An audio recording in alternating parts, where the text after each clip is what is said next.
Hi everyone, I'm Dee, affectionately known for my husband Big Perm as the boss lady. I just want to give a little back information on our company of Zilla'S Pit Barbecue. You've already heard the pit master and what he's talked about, so I just want to give you just a little bit more information.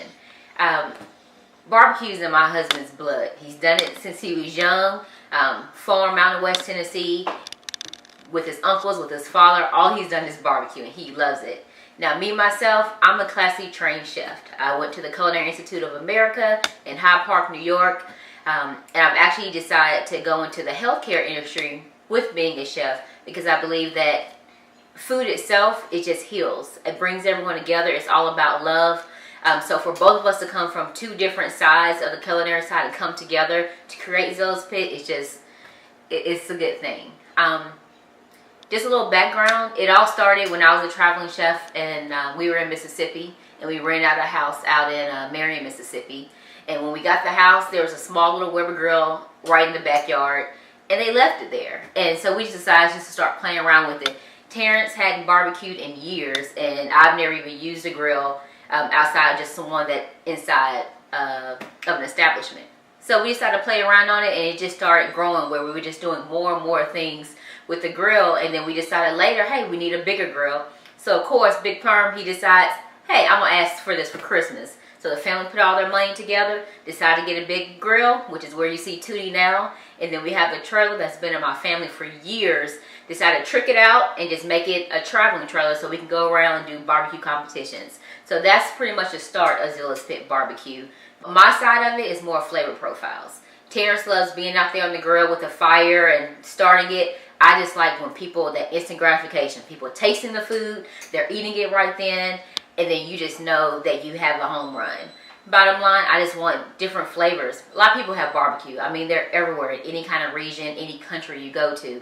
But when you're able to put those different flavor profiles together and just layer them on top of each other, and then you're just eating it and you're tasting something, you're just trying to think, hey, what is this flavor? I don't know what it is. That's what I enjoy. I love just kind of just doing that experiment and just allowing people to taste other things. So that on my side. So when it comes to the meats, Big Perm handles that. But when it comes to the sides, because most people forget the sides. Everyone's thinking of the brisket or the pork ribs or the salmon, and no one's thinking about the lowly sides. So that's one thing that I love to do. I love putting a twist on them and doing a few things. So today I'm actually going to do the twice baked potatoes. Most people know how to make them, but we're going to do it on the smoker. So just follow me as we follow that along. Thank you. Hey, baby.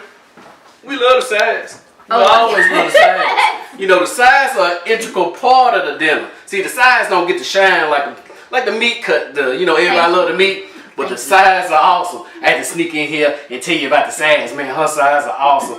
Don't let the smooth taste fool you. Her sides are the stuff. Lord, get back to the grill.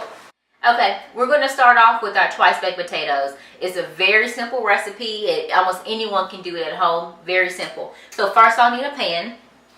And so I normally just get a regular just metal pan. And consider I do not like washing dishes. Mostly everything I do, I cover in foil. Okay, so it at least helps me on that portion. So I have a metal pan here. Let's see, let me get my foil. And so I'll wrap the pan in foil.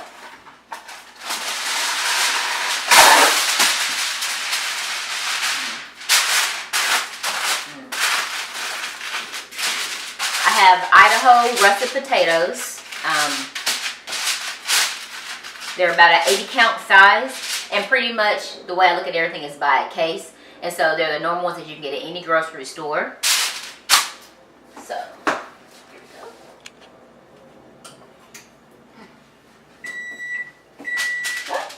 350 degrees, it just went off. So anytime you make twice baked potatoes, each potato will be a half for each person. So one potato would feed 2 people. Okay? So I've already washed and rinsed these off and dried them.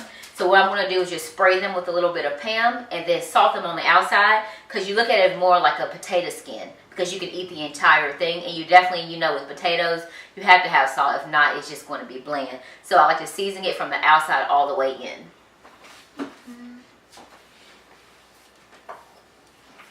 Okay. I love sea salt. It's my favorite salt to cook with. Make sure I get this open. And it's very simple. We'll just spraying it down. And just any type of cooking spray that you have. You can use oil, you can use butter. Cooking spray is just easier for me where I can just spray it on. And then I'll salt. And this will help for the salt to stick to the potatoes.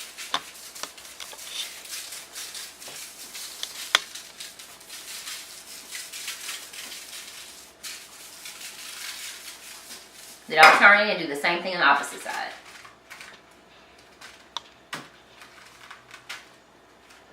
You can tell which side you're on because one side is pretty bland, the other side is very shiny. All right, one more time.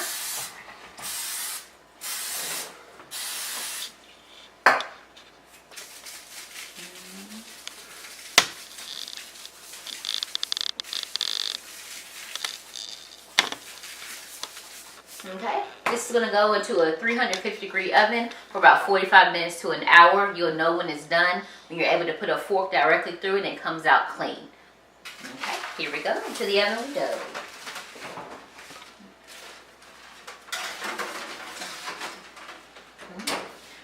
And once they're finished, we'll bring them out and I'll show you how we make the stuffing and place them back in, and we'll put them into the smoker to actually get all that nice smoky taste. Thank you. Alright, so Zilla'S Pit Barbecue, what we're doing is, right when they had the ribs on for about an hour now, it's time to get the spritz on. And what spritz does, spritz allows you to be able to add moisture to your cook, or moisture to the ribs, whatever it be, chicken, pork, or fish even. So what we'll do is, we'll spritz it down, and some other people use methods as far as like mopping, or if they'll even put a bucket on it, you know what I'm saying, kind of like douse it. But the way I do is I spritz it lightly with some peach juice and mixed in with a little extra additives I can't really give away because it's kind of like my secret sauce. But if you do it like that, I do it maybe every 20 to 30 minutes or so. So to make sure the meat has a nice little sheen on it, but you just don't want to wash your rub off. So kind of like pay attention, make sure your meat has a nice little crust, maybe a little soft bark on it, and make sure you don't spray off all your rub because that's your flavor from your meat. So let's open the pit up and let's see what Tootie got going on.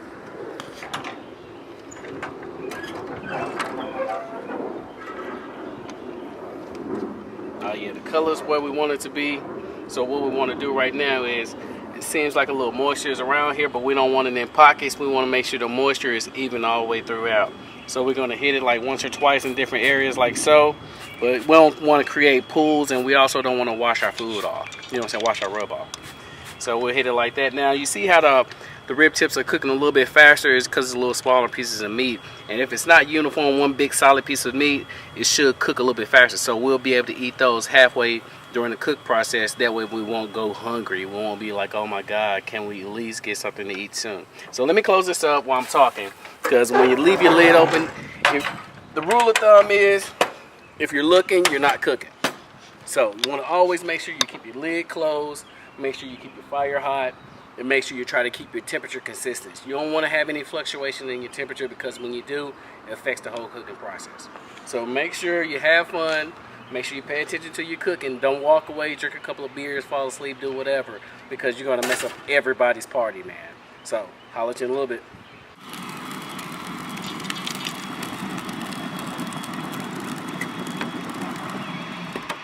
Our rib's been on the smoker for an hour about now. So now it's time to spritz. And remember what spritz does, adds moisture to the whole cooking process. If not, your meat will dry out and it'll taste like tennis shoe leather. So let's open the cooker up and see how they turned out. And notice when I open the cooker, I make sure I turn away. You know, smoking is good, but inhaling smoke is absolutely not great. So we're getting the color that we want. Now it's time to add moisture. You see how a little bit is pulling up here and there. But we want to make sure that the moisture is even throughout the whole slab of ribs. So I use a little peach blend that I can't really show. So what I use a little peach blend as well as the peach smoke to infuse the peach flavor into my ribs. So I give it a little spritz here and there.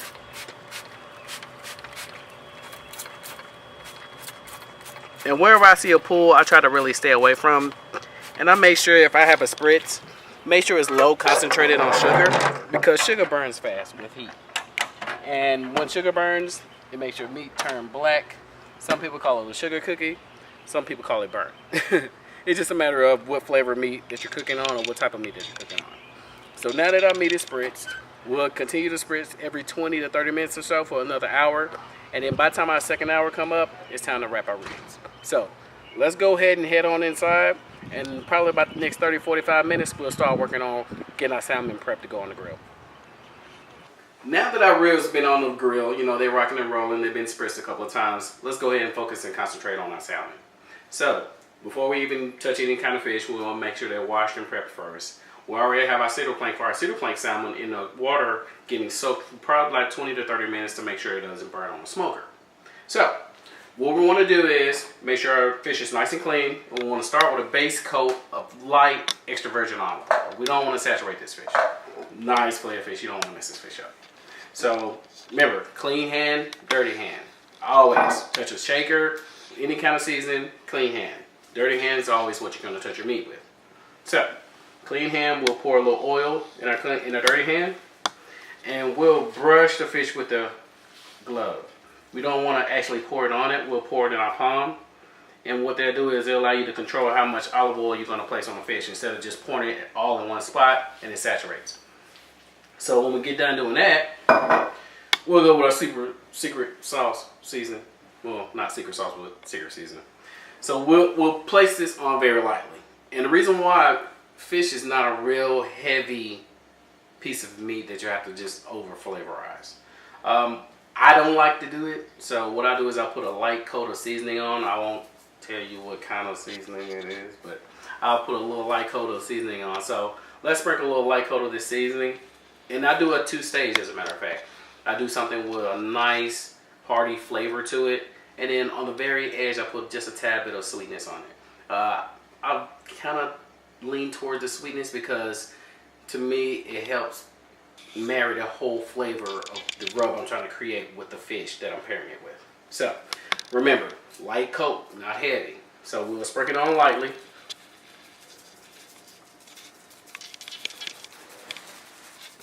We want to make sure that the rub is on nice and even. We don't want to have any blotches or anything like that. We don't want to oversaturate it either, but we want to make sure that you're able to taste the seasoning in each bite. And just imagine, man, somewhere on the beach, you and your little lady friend, you done caught a nice little salmon, and you filleting and cleaning and get your nice little grill out on the beach and nice little wine spritzer and fun stuff, and you know, go to work. So this is the sweet part of the rub. So what we'll do is we'll put this on a very light coat because we just don't want to do a lot of sweet with fish. So my wife says I'm a baker because the way I dress and season all my food. I should have been a baker. I'm a country boy, born in West Tennessee, Brownsville. As a matter of fact, Brownsville, Tennessee, right outside of Jackson, Memphis. And being raised by 4 aunties, you ain't got no choice but to learn how to cook. That's just a fact.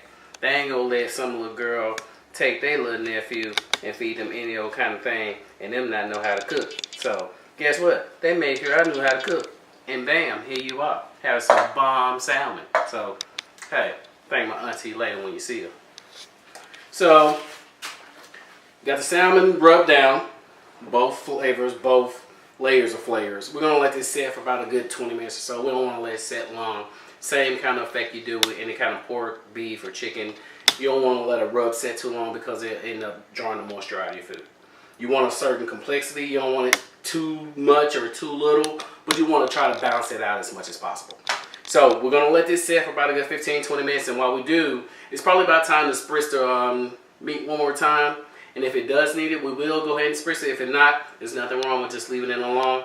But it's about time to go ahead and put them on a wrap. And the wrap is just the coolest part of the whole smoke session. Because once you start wrapping for the next 2.5 hours, you don't have to do nothing. You can sit back, have an adult beverage. Even if it's a kid, you can have a kid beverage. You can have any beverage you want to. But for 2 hours, you have to have a real kind of zen thing going on. Because you got to make sure you stay on top of your temperature and your time. And then I'll show y'all about time and meat later on. Time and meats are not the same, friends. Talk to you in a minute.